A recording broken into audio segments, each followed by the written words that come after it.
Shalom. Over the past few weeks, we've borne witness to unbelievable miracles, wondrous acts of God. We've seen the 10 plagues. We saw how God, Hashem, was able to show the Egyptians, the Paro, the people of Israel, and the people of the world, the wonders of Hashem, how Hashem really controls everything. How what we call nature is really an act of God. What we think to be an ordinary everyday event is really controlled by Hashem. We saw how the water was turned to blood. We saw huge plagues of locusts, of lice. We saw the hail, the huge hail that is written, that inside those huge hailstones were fires burning, water and fire together. Something that has no place in nature. And then, of course, we saw the darkness that was only for the Egyptians. Wherever the Israelites were, there was light. Wherever there were Egyptians, there was darkness. And then we reached the peak with the death of the firstborn, of all of the firstborn except for the firstborn of Israel, to show that it is He, Hashem, who controls the world. He controls the life. He controls nature. But after having seen all of those wondrous miracles, we now reach even greater heights, because Paro let the people go. When Moses said, "Let our people go so that we can go to worship our God," Paro finally chased them out. He said, "Go." He said, "Leave." And that's what they did. In the middle of the night, it says exactly at midnight, the Jews left Egypt. 600,000 people. But it was not long before Paro again woke up, his heart again hardened, before he realized that he did not want to let these people leave his slavery and go into freedom, because he realized that they are the antithesis of everything that he stood for. Where he stood for impurity, where he stood for evil, these are the people that stood for purity and for goodness and for God. And as the people of Israel run, leaving Egypt, heading towards the sea, Paro sets all of his chariots upon them. All of his soldiers, all of his army start chasing them. And here again we see wondrous events.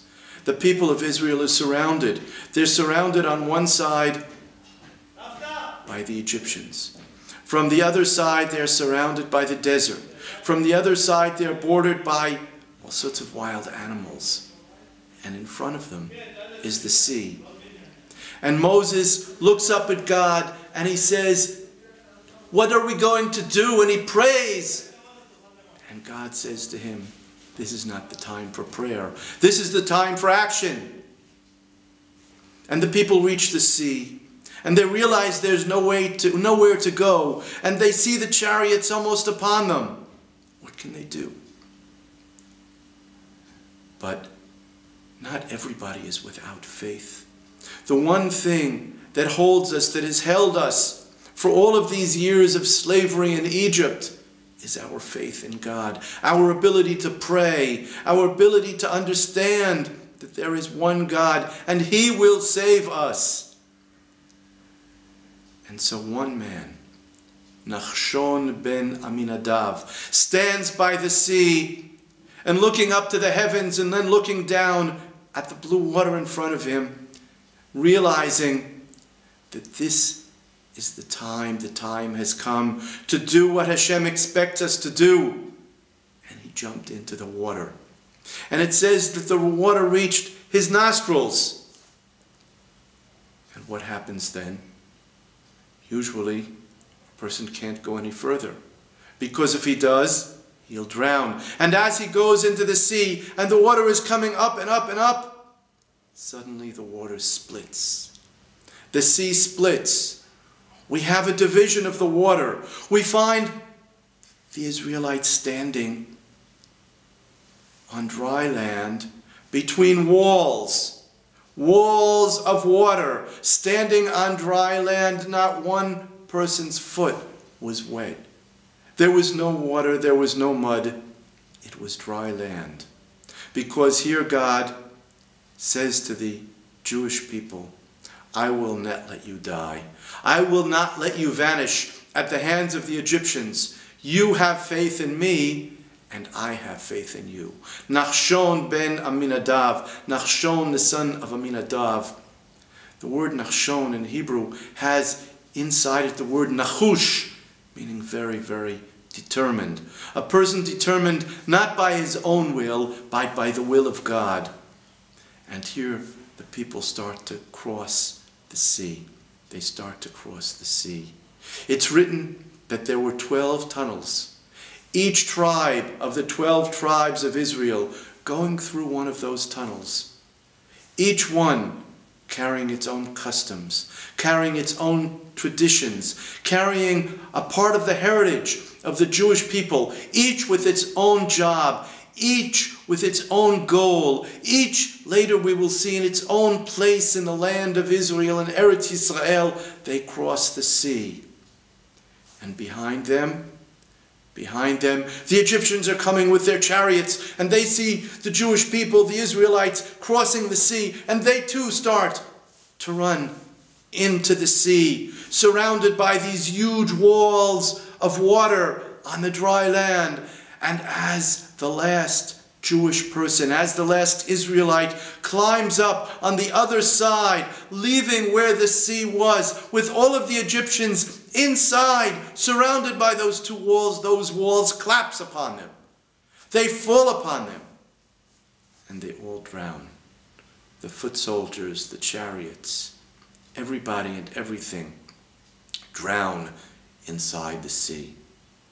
That miracle was to show, first of all, the Israelites how God is protecting them and how he will always protect them.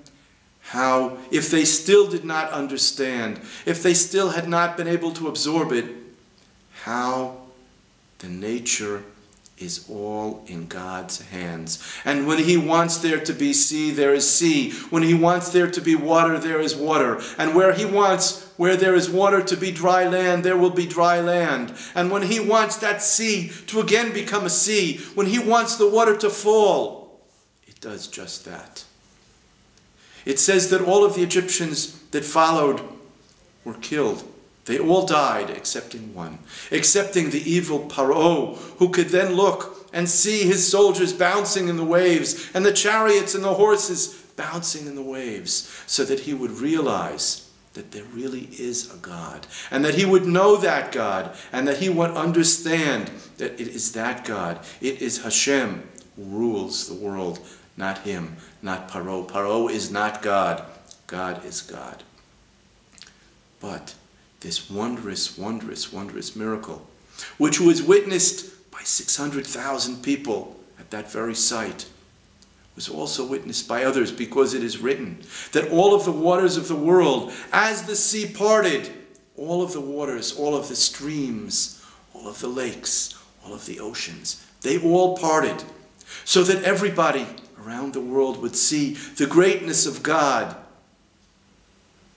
And when the waters closed by the sea, so they closed around the world, to show the entire world, all of the people of the world, of Hashem's might, of Hashem's control, of Hashem's ruling, of everything that happens. His divine providence for every little thing that happens. It's written that when the water fell back into the sea, every drop fell back to where it had been before it opened. In other words, the nature came back. But that nature is Hashem. He is the one that controls the world. And having crossed the sea, the Israelites, seeing and feeling and experiencing a miracle that nobody could even possibly imagine, broke into song, singing the greatness of God. And that song is so, so important, where a person can express his gratitude not only in words, but he can express that gratitude from his true inner being through a higher spiritual level by singing. And the Jewish people sang a song of praise to God, saying, "Thank you, Hashem. Thank you for being our God. Thank you for saving us. Thank you for being the ruler of the world." And this is one of the roots of our faith. The faith that began in the days of Abraham, here in Hebron, at Marat HaMachpelah. It's the faith that continued through Isaac and Jacob, through the exile to Egypt, through those 210 years of slavery. The Jewish people refused to give in. They refused to erase their identity as another people. They remained the people of Israel. They remained the people of God. And these miracles and this faith has maintained us up through this very, very day. And thank God that we today still are able to learn about that faith. We're able to express that faith. We're able to live that faith. The faith that began over 3,300 years ago in Egypt. Shalom.